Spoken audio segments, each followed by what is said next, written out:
Hi, and welcome. You're listening to the X22 Report. My name is Dave, and this episode 3898 BN. Today's date is May 5th, 2026, and the title of the episode is Deep State Control is Fading, Entrenched Dark Enemy is Being Defeated, Trump is Saving the Republic.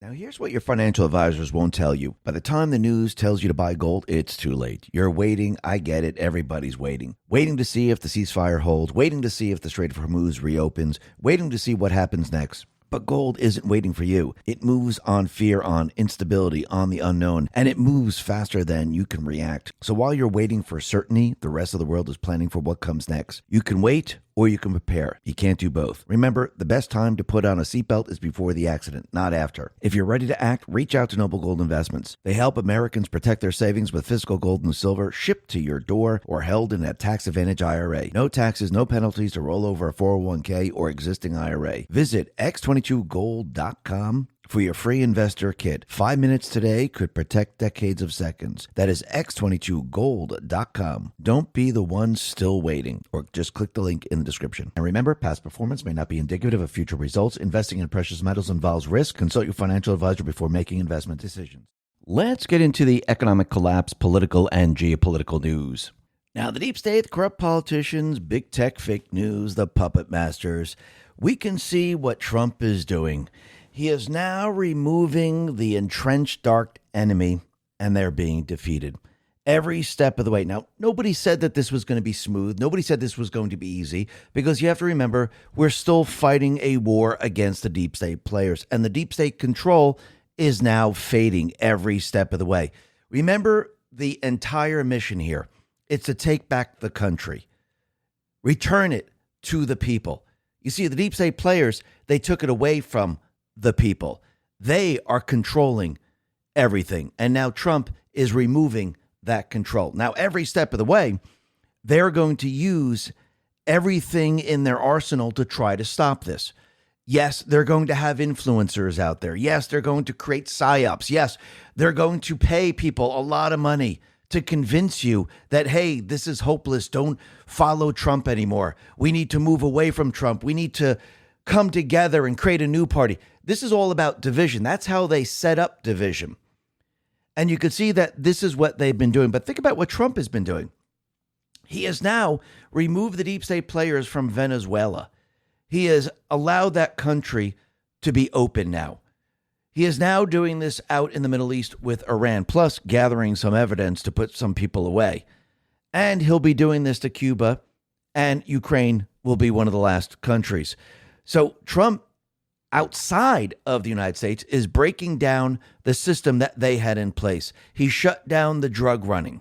He's shutting down the terrorist organizations, shutting down the control of oil, shutting down the cartels and the gang members. All of this had to be done ahead of time because, again, think about what's happening in this country. Their system is being exposed in this country. So Trump now is in the process of exposing and removing the entrenched enemy that has basically taken root in our country and outside of our country.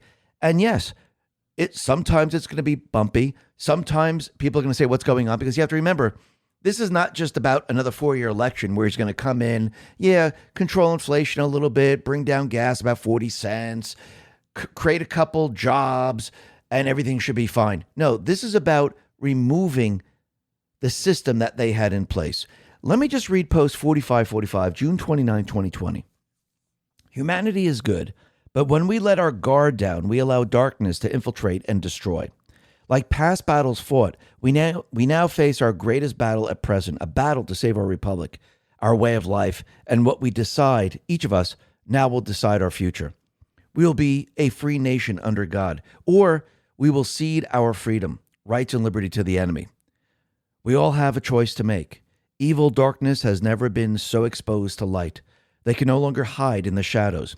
Our system of government has been infiltrated by corrupt and sinister elements. Democracy was almost lost forever. Think Hillary and Clinton install 2+ Supreme Court justices, 200+ judges, rogue elements expanded inside the DOJ, FBI, CIA, NSA, White House, State Department. Removal, Second Amendment, border, etc. America for sale, China, Russia, Iran, Syria, ISIS, and Al-Qaeda. Expansion, surveillance of domestic citizens, modify change voter rules and regulations, allow illegals and ballot harvesting with Supreme Court-backed liberal special opinion, sell off military to highest bidder to fight internal long-standing wars. Their thirst for a one-world order, destruction of national sovereignty, serves to obtain control over America and her allies, think EU, by diluting your vote to oblivion and installing a new one-world ruling party. The start of this concept began with organizations such as World Health Organization, World Trade Organization, United Nations, ICC, NATO, etc., all meant to weaken the United States. Also, the formation of the EU through threat con of close proximity attack on one is an attack on all, sales pitch to general public, fear, control. Think of NATO. EU, did each member nation cede sovereignty to Brussels? EU, each member must implement EU rules and regulations in all areas. Think immigration, currency, overall control. Their thirst to remove your ability to defend yourself serves to prevent an uprising to challenge their control. There is a fundamental reason why our enemies dare not invade our borders, armed citizenry. If America falls, so does the world. If America falls, darkness will soon follow. Only when we stand together, only when we are united, can we defeat this highly entrenched dark enemy. Their power and control relies heavily on an uneducated population, a population that trusts without individual thought, a population that obeys without challenge, a population that remains outside of free thought and instead remains isolated, living in fear inside of the closed-loop echo chamber of the controlled mainstream media. This is not about politics. This is about preserving our way of life and protecting the generations that follow. We're living in biblical times. Children of light versus children of darkness, united against the invisible enemy of all humanity. And this is what Trump has been fighting against for we, the people. This is why it took so long. This is why he had to show the people. Because again, explaining it to people, people just don't understand. They infiltrated the entire country. And they took over almost every aspect of what we see today. From corporations to food processing, to drugs, to the judges, to the prosecutors, you name it, they took control. Trump is removing this control, removing this entrenched enemy. And you can see every step of the way, he just doesn't do it here in this country. He must do it worldwide. Because remember, the entrenched enemy works with foreign governments. And these foreign governments assist the deep state players every step of the way. And you can see this is why Trump took the path that he took. He's basically saving the republic, not saving democracy. He's saving the republic. The United States is a republic. And this is why the deep state players are so panicked. This is why they've been trying to divide the people. This is why all of a sudden you've seen certain people all of a sudden do a 180 and now they're against Trump. And since that plan has been failing, they're now creating a new plan, a new psyop to convince you that, hey, we must unite with the far left. Well, again, the far left wants to kill us. If they want to unite with we the people, then you unite with the people who voted for Trump. But if you notice, that's not how they want you to unite. They want you to unite on their side. So the whole thing is one gigantic psyop. And yes, there are many people that are pushing this right now. But you can see every step of the way, what is Trump doing? He's dismantling and destroying their entire system that they had. Venezuela has been completed. Iran, in the next couple of weeks, I do believe, that will be completed. Trump has always had control of the Strait of Hormuz. He just needed to wait for a certain period of time for the mechanisms to be put into place to put pressure on the deep state players within Iran. Soon, you're going to see that it will be broken. And already, you can see there's a separation within Iran.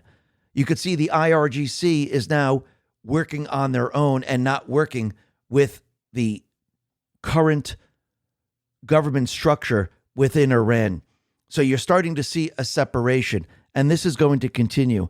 And Trump said something very, very interesting, that weapons now are being provided to those people in Iran. Remember, they took the weapons away from the people. Why? Because again, how do you go after a tyrannical government? So think about it. Trump removed many of the leaders, destroyed a lot of the individuals within Iran that had control. Now weapons are flowing into Iran. It's only a matter of time. The IRGC is becoming desperate. They're no longer in control the way they were before. And you could see that there are certain individuals within government that are now going against them. And I don't believe this is going to take that much time, because Trump is already showing the world we have control of the Strait of Hormuz. Yes, they could try to attack. They could try to use their little boats. They can try to do certain things. But again, it's not going to work. And think about all the fake news and everyone else that's been standing up for Iran. They're okay with Iran mining open waters, keeping certain countries hostage. I mean, really think about this for a second. I mean, let's just not even talk about the terrorists. Just talk about the Strait of Hormuz. This is international water. So everyone's okay with them putting mines in there, controlling the countries that use the Strait of Hormuz. It's absolutely ridiculous. Remember, their country's not on both sides. It's only on one side. So right there, that should tell you everything you need to know. And you can see every step of the way what is happening. Trump is dismantling all of this. And he's putting a lot of pressure on the deep state players within this country, because every step of the way, more and more information is coming out about the deep state players. More and more charges are going to, more and more indictments are going to be coming. And you're going to see the deep state players really start to panic, and they're going to really start to do stupid things. And I think people are going to start to realize the stupid things that they're doing. I mean, think about one of the stupid things that they're doing out in Connecticut. We have Connecticut Governor Ned Lamont just signed a bill into law that bans ICE from wearing masks to protect themselves from threats and bans ICE from entering certain areas without judicial warrants. Mike Davis says, "Dear Connecticut officials, attempting to arrest federal agents for doing their jobs may lead to the deployment of deadly force. You will face these federal charges: seditious conspiracy, insurrection, assault, conspiracy, felony murder. Don't even think about it." Well, didn't California try this back in February? And the federal judge, Christina Snyder, issued a preliminary injunction blocking the mask ban as applied to federal agents. She ruled it violated the Supremacy Clause because it discriminated against the federal government. It exempted state and local officers while targeting federal ones. So once again, is this going to work? No, because the state doesn't have any control over the federal officers. And that should tell you everything you need to know. But again, why are they doing this? Because they know the midterms are coming and they're trying to protect their illegals. They're going to try to cheat any way they possibly can. But in the end, it's not going to work, because in the end, Trump has set everything in motion to shut down anything that they can even try. Because once again, if you have voter ID, one-day voting, paper ballots, it doesn't matter if you have the illegals. It doesn't matter if you keep them intact. It makes no difference. They won't be voting. Now, could they use them later on for chaos? Absolutely. And that is what they'll be using them for. Plus, they're also trying to keep their seats. Because again, if you use the illegals with the census, you keep your seats. If the illegals are removed, well, their seats then are reduced in Congress. So that's the other reason why they're trying to keep them in their state. But again, it's all going to fail in the end. And again, we don't want the illegals that the deep state players have brought into this country, because it's a drain on the system. Trump, he put this out on Truth. He says lifetime contribution per immigrant. North America, 573,000. Scandinavia, 557,000. Oceania, 476,000. Japan, 525,000. UK, 481,000. Basically, these areas are contributing to this country. The ones that are taking from this country: Somalia, 1.1 million. Caribbean, 675,000. Middle East, 624,000. Latin America, 271,000. Sub-Saharan Africa, 730,000. Central and North Africa, 700,000. Why in the world would we want illegals or any immigrant in this country that's going to drain our system? We want people in this country that are going to contribute to the system. But again, the deep state players, they needed these people in here. Because when you get the dumb people in here that aren't that smart, you can manipulate them very, very easily. And you can see this is exactly what they've been doing. Because look at the fraud across the country. Remember, this is their system. This is what you're seeing. You're seeing how they move the money around to pay for everything that you're seeing, to pay for the NGOs, to pay for the SPLC, to pay the judiciary, to pay for the prosecutors. They pay to install certain people into the House and the Senate. They pay all of this. They pay for the rioters. They pay the corporations. They pay the fake news. This is their system. This is how they operate. And think about it. Every step of the way, they've been trying to remove your rights, which is completely and utterly impossible. But this is what they do. And how do they do this? Well, the agencies that are set up in D.C. don't fight for you. They fight for the criminal syndicate. You see, the DOJ should be going after every single state that is violating your constitutional right. If they enact let's say a gun law or any other type of law that violates your constitutional right, the DOJ is supposed to say, hey, whoa, what'd you just do there? No. Look at the Constitution. You're violating the constitutional rights of the people. You cannot do this. But again, that's not what the DOJ under the criminal syndicate was developed to do. It was designed to protect their system. And now you can see everything is changing. The National Association for Gun Rights put this out and said, Harmeet Dillon just dropped a cease and desist on the city of Denver, ordering them to get rid of their AR-15 ban, or the DOJ will be suing to enforce the Second Amendment rights of law-abiding citizens. So basically, now the DOJ, and again, there's going to be division within the DOJ, which is the Second Amendment division, they're going to be going after all these states. And sooner or later, all these laws that they enacted, you're going to watch one by one, all of them are going to be deemed unconstitutional. Because, again, any law that is enacted that is repugnant to the Constitution is automatically null and void. So if you're telling and putting restrictions on the weapons that you can have and how you can purchase them, how you can carry them, it's null and void. It's the same thing if they did it with the First Amendment.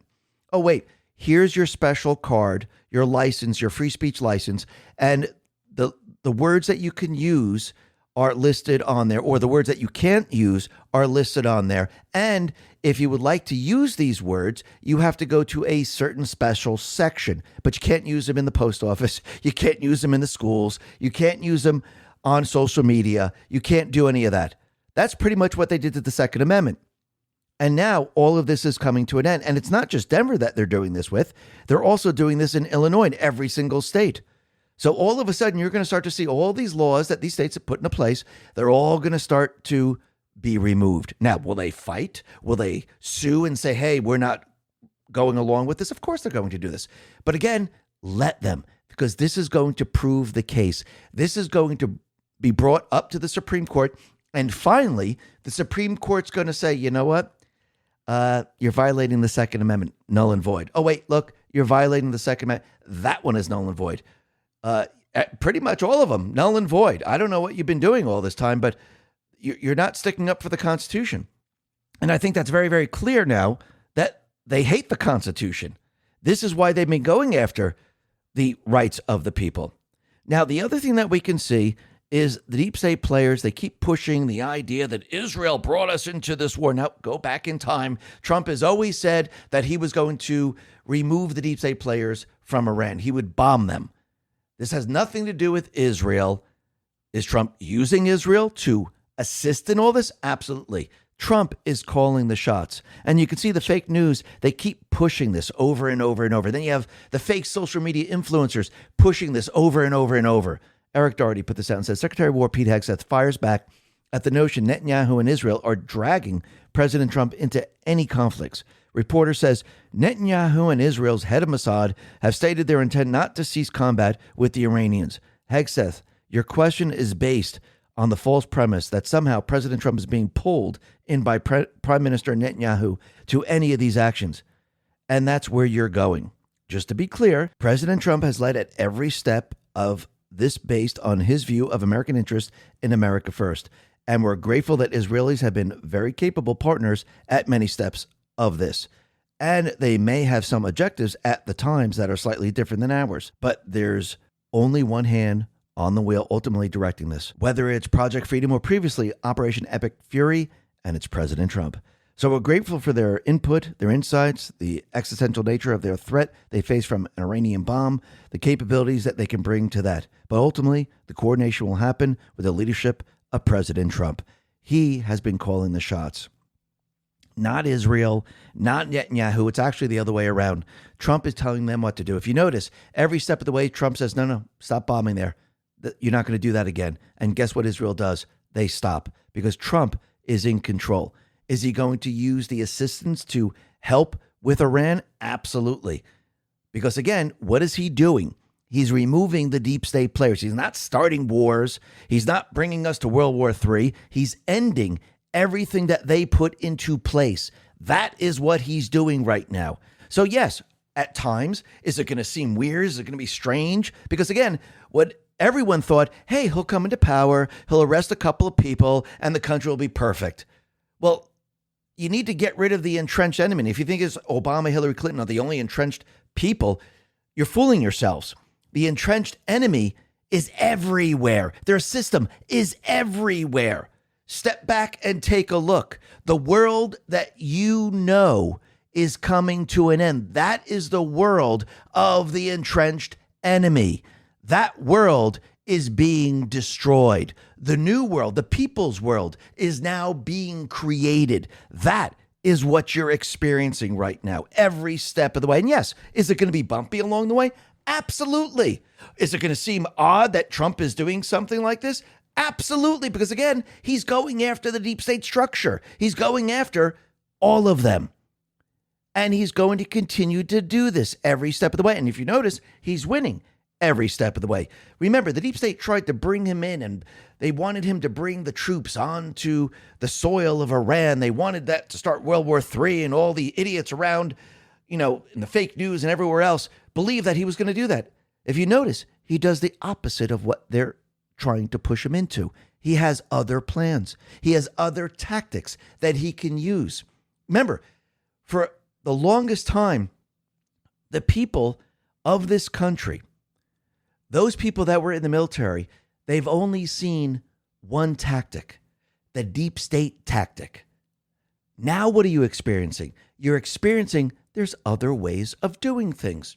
There's other ways to meet the mission goals. There's other ways to put pressure on the countries without an enormous amount of loss of life. Just like when Trump decided to take control from the deep state players, when he decided to put everything into place, he didn't go directly at the deep state players. He created a plan, put everything into place his first term, got everything prepared, woke the people up during his second term, put Biden in place, knew they were going to follow, with their agenda, and they were going to push it really, really hard. That woke people up. Then the people said, okay, we're with you. Let's do this. And now he's moving forward with the rest of the plan. And a lot of the plan also revolves around the midterms. But you can see with Iran right now, we are bombarded with estrogenic chemicals from plastic, junk food, and of course from almost every aspect of modern lifestyles. And it is important to point out that the current cultural taboo of stating any opinion that runs contrary to radical feminism and the goal of smashing the so-called patriarchy in the West is enforced by institutions, the banks, the judiciary, and big tech. And this view amounts to not only blasphemy, but sacrilege, and is met with widespread censorship, as is the case with big tech. But I'm here to tell you there is hope. And it comes in the form of Black Forest Turkesterone with Tongkat Ally limited edition supplement, and has been dubbed the feminization killer since it combines two of the most potent natural testosterone boosters on the market. So Turkesterone is a natural anabolic compound that supports muscle growth, improves endurance, and boosts testosterone levels. Tongkat Ally is an ancient potent natural herb that has been used for thousands of years to increase testosterone levels, improve libido, and reduce stress levels, and it is a natural way to fight back against an environment that is constantly weakening you. Now Black Forest has said that since this this product is a limited edition. Once it goes out of stock, it'll be out of stock forever. So make sure you purchase yours ASAP. So help support me and this channel by supporting my sponsors and try Black Forest Turkesterone with Tongkat Ally with an amazing Mother's Day buy one get one completely free Storewide promo, including their limited edition Turkesterone with Tongkat Ally product. Now hurry to take advantage of this amazing 48-hour promo and to support me alongside this amazing brand. The link to it is in the description. So go to blackforestsupplements.com/X22. Something very interesting is happening. It looks like the IRGC is now breaking off from the Iranian government and the president, and they're following the instructions from the deep state central bankers Obama and Hillary Clinton. And this is why we saw drones and maybe some missiles fired at the UAE, because once again, the UAE left OPEC. And if they're pumping oil and they can increase production and they're bypassing the Strait of Hormuz and Saudi Arabia is bypassing the Strait of Hormuz, they lose control. Mary Nafal put this out and said, Iran's president called the IRGC's UAE strikes completely irresponsible and madness. Per Iran International, President Pezeshkian is reportedly furious that the Islamic Revolutionary Guard launched the missile and drone strikes on the UAE without the government's knowledge or coordination. The president called the strategy of escalating with Iran's Gulf neighbors madness and warned of potential irreversible consequences. This is the most explicit confirmation yet that the IRGC is operating outside the Iranian government's control. Foreign Minister Araghchi negotiating in Pakistan while the IRGC seizes ships in Hormuz. So now the IRGC, who are they taking their orders from? It's not the Ayatollah. It's the deep state, the central bankers, and probably China too. Remember, they're all part of the same system. So right there, you could see that things now are starting to fall apart in Iran. And now you see the deep state players. And then you also see the actual people and government of Iran, which is very, very interesting. So again, the deep state players, what are they trying to do? They're trying to start World War III. They want Trump to bring troops onto land. They want this to go a lot further. They want to do all of these things. And once again, it is not working. And the ceasefire is not over. You see, just by attacking or coming after the ships going through the Strait of Hormuz, they thought they'd be able to start things up, but it failed. Eric Doherty put this out and said, coming from a reporter, Iran fired at us. We fired at Iran. Is the ceasefire over? Secretary Pete Hegseth says, no, the ceasefire is not over. Ultimately, this is a separate and distinct project, and we expect there would be some churn at the beginning, which happened. And we said we would defend it and defend aggressively, and we absolutely have. Iran knows that, and ultimately the president is going to make a decision whether anything were to escalate into a violation of a ceasefire. But certainly, we would urge Iran to be prudent in the actions that they take to keep that underneath this threshold. This is about the straits. This is about freedom of navigation. This is about international waterways. This is about free flow of commerce. So now Trump is sitting back because he knows there's two factions. You have the deep state faction and you have the people of Iran. The IRGC is still trying to maintain control. They're losing control. And Trump knows that it's the deep state players that are trying to push this, not Iran and the people of Iran itself. So now we have a separation. And think about it. Think about what we've seen so far. Open source intel put this out and says, U.S. warships are now escorting vessels. Maersk took the risk and was greatly rewarded. There are clear paths that are clear of mines. This is a big slap in the face of the IRGC blockade. Absolutely. So everything now is changing. And Iran, and we should really say the deep state players, the IRGC, they're now embarrassed because their blockade, they don't have one. Once again, Secretary Pete Hegseth, we know Iran is embarrassed by the fact that our blockade is holding and we can run ships through, and we're going to help the world run ships through. And if they hold it at issue, the whole world knows who's doing it. It's not us. We're willing to open it up. It's Iran. And that creates a dilemma for them. We hope they make a deal. And again, Trump and team, what are they doing? They're just putting more and more pressure on the deep state players. And Each time more pressure is applied, the worse it gets for them. And Secretary Pete Hegseth reveals that no U.S. forces will be entering Iranian waters or airspace. Project Freedom in the Strait of Hormuz is 100% separate and distinct from Operation Epic Fury. Well, what does that mean? Now the Democrats can't invoke war powers BS anymore. That's what that means. So Trump and team, they just outsmarted the Ds, the deep state players, and the IRGC. James E. Thorne says Iran made an historic mistake. He says Karl von Clausewitz wrote that the war is the continuation of politics by other means. President Trump grasped this from the start.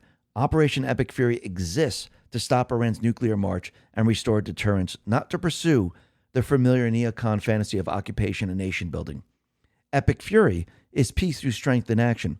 Credible force applied decisively when an adversary's mistake restraint for weakness. By weaponizing the Strait of Hormuz, Iran committed a strategic blunder of historic proportions. Tehran meant to punish America. Instead, it exposed every power built on imported energy, vulnerable sea lanes, and the delusion that globalization repealed geography. China is exposed. Europe is exposed. Britain is exposed. Iran has created a world where hard resources power decides outcomes. Start with China. Beijing's industrial machine depends on imported oil and gas moving through the vulnerable maritime choke points. The old Malacca dilemma in modern form. A great power reliant on long, exposed sea lines cannot be secure regardless of economic scale. The Hormuz shock forced China to scramble for alternatives, providing that size is not resilience. Europe and Britain face the same problem. After escaping Russia dependency, they traded one vulnerability for another, leaning on imported LNG and maritime flows exposed to coercion. When choke points tighten, they absorb shocks rather than project strength. European criticism says less about American failure than about discomfort with a world where hard power still matters. Iran's mistake is that once Hormuz becomes structurally unreliable, the world builds around it. That means bypass corridors, revive pipeline politics, and urgent planning for routes linking Aqaba to Mediterranean outlets near Gaza and the long-stalled Basra to Aqaba pipeline. The old energy order is cracking. The UAE's OPEC exit signals cartel discipline giving way to national advantage under pressure. Trump deserves credit, not European scolding. Operation Epic Fury struck thousands of targets, degraded Iran's offensive capabilities, and shattered assumptions that the West would absorb escalation without response. The administration acted while others lectured. It restored deterrence in the only language Tehran understands. The larger lesson matters more. Secure natural resource hard power is what the Western Hemisphere possesses in abundance. The United States, Canada, and the Americas command hydrocarbons, LNG, farmland, freshwater, critical minerals, and strategic depth on a scale import-dependent Europe and Asia cannot match. This crisis clarified, not weakened, the American structural position. The financial dimensions reinforces the point. Demand for Federal Reserve swap lines during crisis proves king dollar remains supreme. When stress hits, governments run toward dollar liquidity, not away from it. Hard resource power and monetary power reinforce one another, and the United States sits at the center of both. That is Epic Fury's real significance. Clausewitz wrote that the political view is the object, war is the means. Trump understood that. Iran tried to weaponize geography. Trump turned the confrontation into a demonstration of who is exposed and who is not. The Trump administration deserves far more praise than it has received, and history will likely judge that Iran's greatest miscalculation was not merely closing Hormuz, but revealing which powers still command the real sources of strength. Absolutely. And Trump, he said something very, very interesting, and I think as the deep state players within Iran, the IRGC, as they struggle to survive and they're not getting paid, their money that they're trying to transfer out of the country is being frozen, as their money-making system's coming to an end, since they have no weapons left that they can actually use, the world is watching, they're struggling right now. They're weakened because a lot of the soldiers, a lot of the leadership have been wiped out. Trump is just waiting this out because he knows sooner or later the people will rise up. Now, I think one of the biggest problems is that those individuals that are still in control, they have weapons. The people that want to take over the country, they don't have weapons. And Trump let us know that the Iranian people are beginning to receive the guns that they need to fight. So he was on the show, Hugh Hewitt, and Trump said he's torn about the Iranian people taking to the streets now because they lost 42,000 people in the first 2 weeks. I don't really want to see that. They have to have guns. And I think they're getting some guns. And as soon as they have guns, they'll fight as good as anybody there is. Trump continued, if you have 5 people with a gun and 250,000, the 5 people with a gun, assuming it's used fast enough, which they do, the 5 people, they're going to win. They have to. They don't have weapons. They lost 42,000, to be exact, 42,000 people in about 2 weeks, period. Protesters, innocent, unarmed protesters. They killed the wrestler. He's actually a world-class wrestler. They killed him and his 2 friends. They hung him from a crane in the square. So it seems that the people of Iran, they're receiving the weapons. And I do believe they're receiving a lot more weapons, and they're probably coordinating right now to take over the government. And remember, this is a waiting game. Trump doesn't go directly at the deep state players like they want. Yes, it might take a little bit longer, but he sets everything in motion, just like taking back the country. He went down a different path because he needed the people to understand what the entrenched enemy is, who the entrenched enemy is, and how it functioned. Because once the people learn that, once you're educated in that, you say, yeah, we're not allowing this. What? I mean, think about it. The people now are saying, why am I paying all these taxes if they're laundering money to these foreigners? And it's not just happening in Minneapolis. It's happening in New York, it's California, in Illinois, and many other places. You see, the people, they're starting to understand, and they're getting angry. They're saying, well, I'm not doing this anymore. This is how you get the people on your side. This is how you get the people to say, you know something? We want our country back. Now you know what you're fighting for. And this is why this was so important. And this is why Trump just doesn't go directly at the deep state players. He takes his time. He puts things into position and he waits. Quinnes says the panic and outrage over Iran seems to be waning. The public are slowly accepting that Trump and the U.S. military have the situation under control while the doomers are running out of steam and losing support. The public are much more calm now. They're beginning to trust Trump. Well, again, I think a lot of people trusted him from the very, very beginning. But again, every step of the way, as we're removing the deep state players and Trump is going after the entrenched enemy, this is when the deep state players find an opening. This is when they use the psyops. This is when they use things to try to divide the people, to try to move the people away from Trump. But Rapid Response 47 put this out and says, nearly 3/4 of Americans, including 91% of Republicans, 70% of independents, say the U.S. is winning against Iran. 40% of Democrats side with Iran. So Trump pretty much has the people on his side. And the people, they understand now that we're winning and things are moving in the direction it should be. But again, every time Trump is going to be going after an entrenched enemy, I mean, just think about Venezuela, then think of Iran, then as we approach Cuba, then Ukraine and everything else, the psyops are going to go crazy because this is all they have left. They try to divide the people. They try to get the people away from MAGA. That's what they've been trying to do. And when they find an opening, they will use it. Now, the other thing that's really interesting, and we'll be talking about those influencers a little bit later. The other thing that's very interesting is that the WHO has confirmed 7 hantavirus cases on a cruise ship.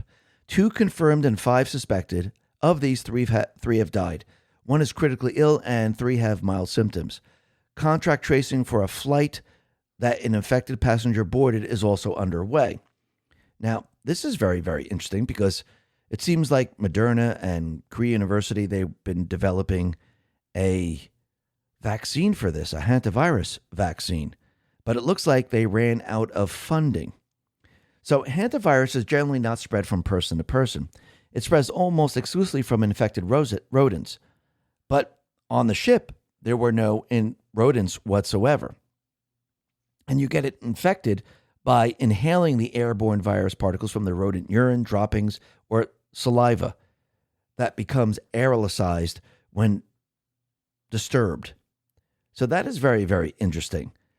Now, was this to push their vaccine because the funding was running out, and now with a couple of cases, all of a sudden they could use that funding? Maybe, maybe not. Or are they trying to push another pandemic? Well, I don't think the pandemic is going to work. I think the people of the country or the people of the world are going to go along with this. So let's see how this plays out. This is going to be very, very interesting. Now, the other thing that we could see is that the FBI has reportedly launched a criminal probe into Fauci's bat virus mad scientist Vincent Munster for smuggling deadly pathogen samples from Africa. Paul Thacker says, FBI investigating NIH virologist who denied possible Wuhan lab accident after he was caught smuggling dangerous viruses from Africa to his NIH lab in Montana. Remember all those virologist claims about the safety of their research? Hahn says Vincent Munster was part of Daszak's Diffuse group. Diffuse is the blueprint for making COVID in a lab. The idea was rejected for funding by the U.S. authorities as too reckless and dangerous, but the Chinese side, which was also part of Diffuse, went ahead on its own. So basically, there's an investigation into him right now. In the end, where do you think all these investigations are going to lead to? They're going to lead to Fauci himself. Now, people are going to say, well, he was pardoned by the auto pen, but I do believe in the end, it's going to show that Biden cheated in the election. He overthrew the United States government. The auto pen is null and void. Everything that he did is null and void. And yes, the grand conspiracy charges can then proceed forward because this would show that this is all part of the grand conspiracy. So in the end, I don't think any of these people are going to get away with it. Now, the other thing that's very interesting is that it looks like Virginia Governor Abigail Spanberger, she's up to her old tricks in taxing anything in sight because, again, she's put in a place to do what? To carry out the entire agenda of the deep state players. And now she wants to tax gym memberships. Remember, you can't let people get healthy. You can't let people work out, and you have to tax everything. Why would she be doing this? Well, it seems that this is also following along in Obama's footsteps, because remember, what did Obama do going back in time? Well, he decided to phase out the presidential physical fitness test. And he did this in his administration between 2012 and 2013. It was replaced by the Presidential Youth Fitness Group program, a voluntary, more holistic initiative developed in partnership with groups like the Cooper Institute, the CDC, and others. So basically, people weren't getting fit, and it was voluntary. So now Trump, he signed a proclamation revitalizing the Presidential Fitness Test Award, restoring competitive school-based program that was phased out in the Obama years.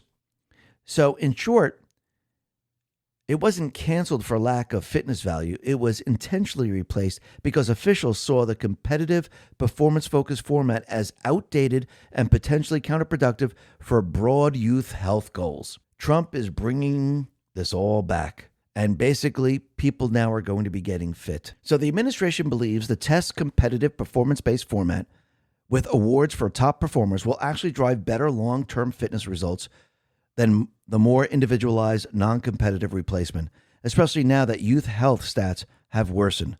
Trump has framed it as making America strong again, one kid at a time. Absolutely. And this reminds me of like when you had the kids playing like farm team baseball, or football, and everyone on the team got a trophy, no matter if you won or you lost. So if everyone's going to get a trophy, why would you be competitive? It makes no sense. And Trump is bringing this all back.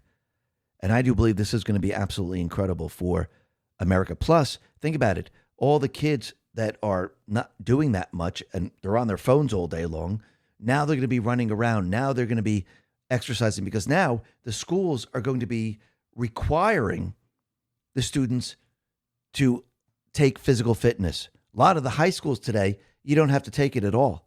I think this is all coming back now. Just like it's all coming back at Swalwell.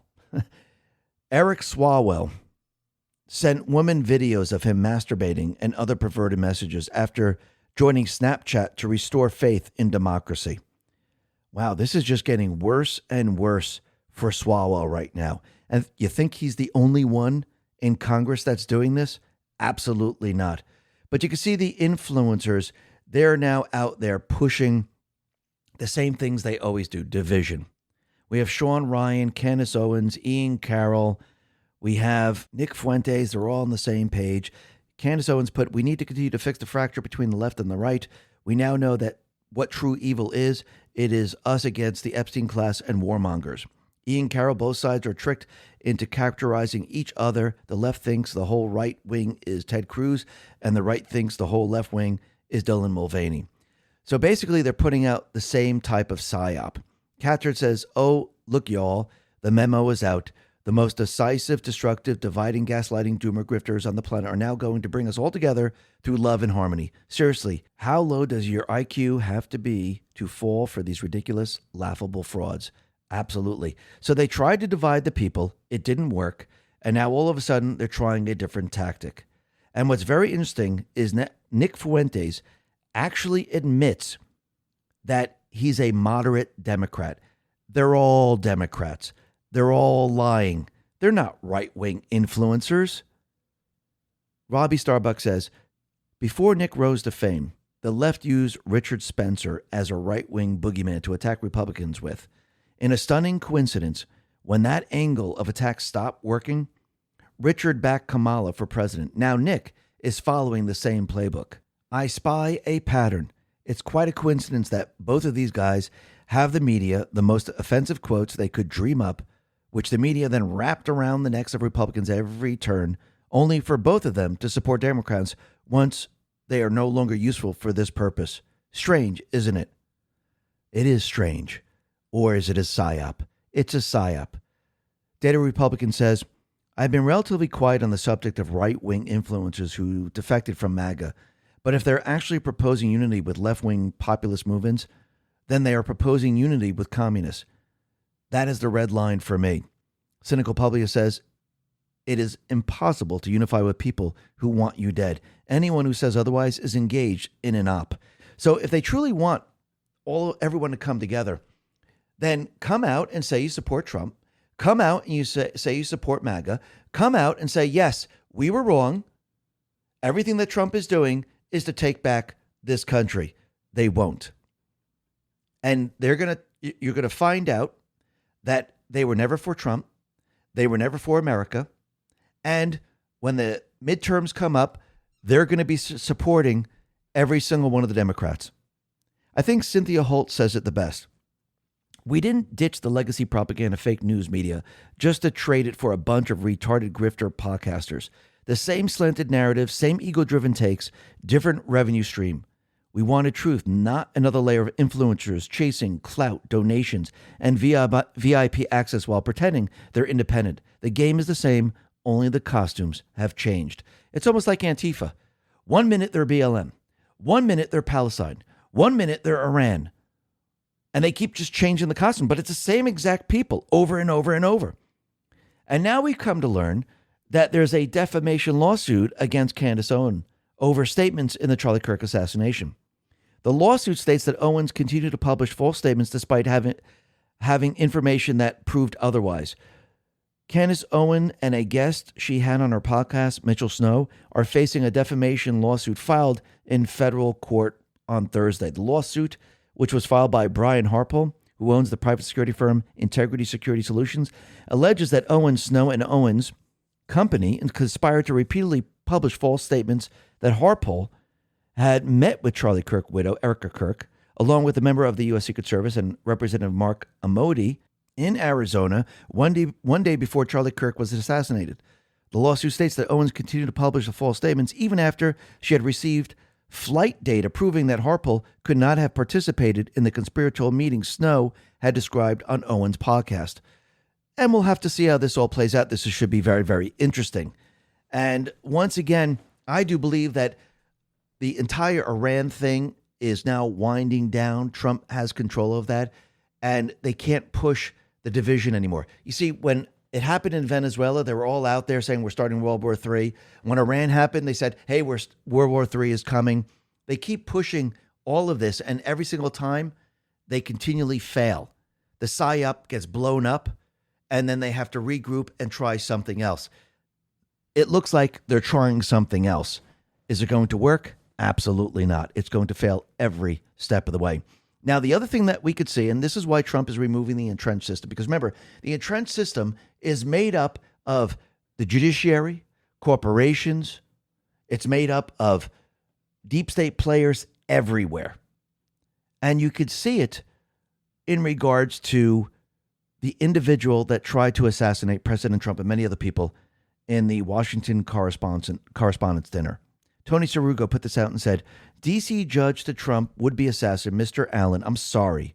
While surveillance video captures him storming the White House Correspondents' Dinner with a shotgun to murder the president. In the timeless architecture of Anglo-American justice, from Blackstone's commentaries, declaring that it is better that 10 guilty persons escape than one innocent suffer, to Hamilton's Federalist number 78, warning that the judiciary must possess neither force nor will, but merely judgment. The blindfold of Lady Justice was never meant to become a veil of selective empathy. Yet, on May 4th, 2026, U.S. Magistrate Muslim Judge Zia Farouqui did exactly that, presiding over the case of Cole Thomas Allen, the 31-year-old Caltech-educated assailant who on April 25th charged a Secret Service checkpoint at the Washington Hilton, shotgun in hand, intent on assassinating President Trump and everyone in that ballroom. The judge expressed grave concerns, called the conditions legally deficient, compared them unfavorably even to January 6 defendants, and personally apologized to the defendant. Whatever you've been through, I apologize, he says. Mr. Allen, I'm sorry that things have not been the way they are supposed to. Solitary confinement. Suicide watch in a safe cell. Denied a Bible or tablet for days. The judge was fascinated and disturbed. Meanwhile, the surveillance video, raw, unfiltered, now public, shows Allen blasting through security, gunfire erupting, agents and guests diving for cover as the president was rushed to safety. The man who allegedly declared war on the Republic via manifesto and muzzle receives judicial contrition. The victims, an afterthought. This is not due process. This is judicial activism in its most grotesque form, a two-tiered system where the would-be presidential assassin is cast as the victim of punitive housing, while the rule of law itself is held hostage by misplaced compassion. The Constitution does not demand we coddle those who attempt to overthrow it with buckshot. It demands impartiality, not inversion. When judges become advocates for the accused over the Republic they swore to protect, the people retain the ultimate remedy, accountability under Article 3 and the impeachment power. Enough. The Republic's survival demands blind justice, not performative apologies to its enemies. Impeach activist judges, restore the scales, protect the president and the people who elected him. Remember when we had the J6 prisoners for just walking into the Capitol? They were laying on concrete floors. Did you see any of the judges apologizing? No, you did not. Julie Kelly put this out and said, as I've reported, Zia Farouqui signed arrest warrants for hundreds of January 6ers. He has used some of the harshest terms to describe January 6ers, including those accused of no violence. He is now apologizing to the psycho who tried to kill multiple people, including the president. Again, what are we seeing? We're seeing an installed judge that's part of the entrenched system. Janine Pirro says, welcome to Washington, D.C., where a U.S. magistrate judge Farouqui believes a defendant armed to the teeth and attempting to assassinate the president is entitled to preferential treatment in his confinement compared to every other defendant. And that should tell you everything you need to know right there. Now, the other thing that we could see is that Cash is letting everyone know that the FBI was exactly what we thought the FBI was. And I'm talking about FBI 1.0. They were there to protect the criminal syndicate. Any evidence against any of the people within the criminal syndicate, it was destroyed. Cash says him and Dan Bongino found a room at the FBI that was used to burn evidence. But not just any evidence. This room was used to shred, destroy, and burn classified information. The room was left off all blueprints, and nobody had access to it. So, once again, the FBI, going back in time, the DOJ, the CIA, all the different agencies, they were designed to protect the entrenched enemy. Now Trump is dismantling all this, just like he's going to be dismantling everything that they put into place to cheat in the election. Let's go back a little bit in time. Shiloh Marks put this out. 4 months into his presidency, Clinton signed the NVRA into law, prohibiting the federal voter registration application from requiring proof of citizenship. The Save America Act amends the NVRA. Brian Cates says they knew exactly what they were doing in 1992. We haven't had real elections using uncorrupted election systems in decades in this country. It's a big part of why they were confident they could never lose control. They never thought she would lose. And now they're all going to lose. Because think about what Trump is doing. He's changing their entire system that they developed. Stephen Miller says the combination of illegal alien appointment, flawed census, and unconstitutionally racial gerrymandered districts created an artificial 40-plus House seats for Democrats. That's their system. So every step of the way, what are you seeing? You're seeing Trump and team dismantle their entire system. Now, what's very interesting, it looks like Justice Alito, he's pretty much had enough of Justice Jackson. Because think about it. The deep state players, they were put in a place to do what? Shut down anything they possibly can or delay it as long as possible. Ron Coleman says the first Alito footnote is notable. He says the original case was conferenced 7 months ago. That says there's more than a little smoke to the rumors the liberal justices drag their feet to impact the midterms. And now Jackson is throwing a fit. The majority is fixing that delay. So basically, this has to do with Louisiana. So yes, were they trying to stall? Were they trying to delay? Yes, that's all they could do. And now there's proof that's exactly what they were trying to do. And Justice Alito, he decided to fire back. SCOTUS Wire put this out and said, Justice Alito fires back at Justice Jackson, calling her solo dissent baseless and insulting and utterly irresponsible after she accused the majority of abandoning principle for power. Justice Alito goes on to say that Justice Jackson's rhetoric lacks restraint. Alito also makes special mention of how long this case was pending without a ruling, noting that failure to act might run out the clock for those who want elections on the unconstitutional map. Justice Thomas and Gorsuch join Alito's opinion. No justice joined Jackson in her dissent. So basically, Alito has officially had enough of Justice Jackson, and they tried to delay this, and they failed once again. Now, there is additional good news. A Governor Whitmer-appointed judge forces Michigan Secretary of State Jocelyn Benson to stop hiding the critical voting data from the public. Now, again, if you notice, this happens in Arizona, it happened in Georgia, happened pretty much everywhere, where people were trying to get the voter information. They basically, Secretary of State, because they're part of the system, they tried to hide this from the public. And they made up all these different excuses. Oh, they need their privacy and all. But once again, the judge says, no, this information should be brought out into the open so people can understand what really happened with the elections.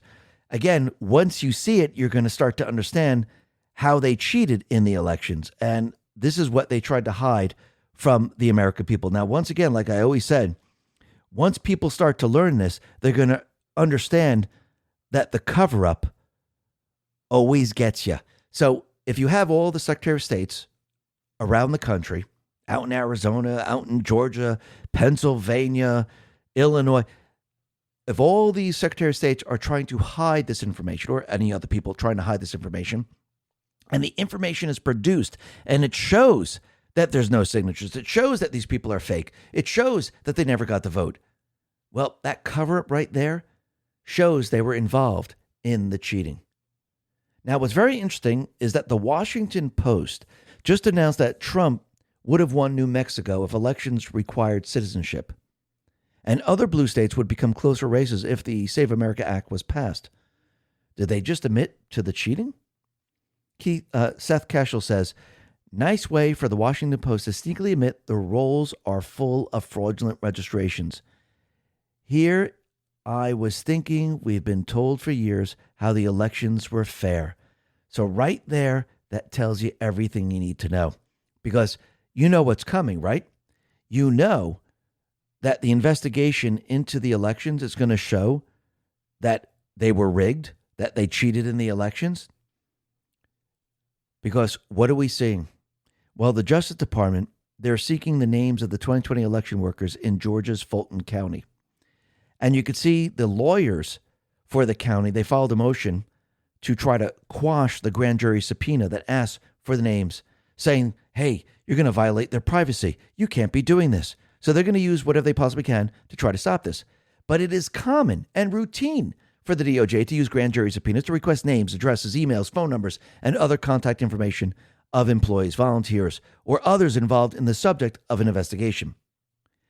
This is basically the standard. So are they going to try to stop it? Absolutely. Are they going to succeed? Absolutely not. You could see they're panicking right now because if they did this in Georgia, they did this in Arizona, now the Washington Post is admitting that, hey, if people came in person, had ID, Trump would have won. They're actually admitting it right now.